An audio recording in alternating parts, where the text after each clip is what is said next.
ایک دفعہ حضرت سلیمان علیہ السلام نے چونٹی سے پوچھا، تمہاری سال بھر کی خوراک کیا ہے؟ چونٹی نے جواب دیا، حضور فقط 2 دانے۔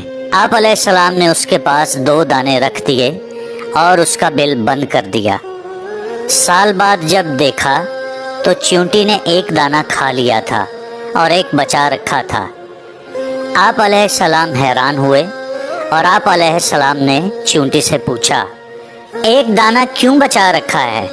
چونٹی نے کہا، پہلے میرا بھروسہ اللہ پر تھا کہ اگر میں 2 دانے کھا بھی لوں گی تو وہ اور دے دے گا، اس کے خزانے میں کسی قسم کی کوئی کمی نہ آئے گی اور نہ اس کا خزانہ خالی ہوگا، اور نہ کبھی اس کا خزانہ خالی ہوا ہے، لیکن اب کی بار بات انسان کی تھی، اسی لیے 1 دانہ بچا لیا، کیا پتا پھر انسان دے یا نہ دے۔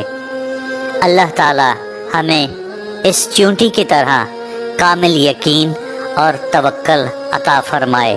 ہمیں صرف اللہ تعالیٰ کی ذات پر توکل کرنا چاہیے، کیونکہ اللہ تعالیٰ کی ذات پر توکل کرنے والا نہ کبھی تنگ دست ہوتا ہے اور نہ کبھی وہ بھوکا مرتا ہے۔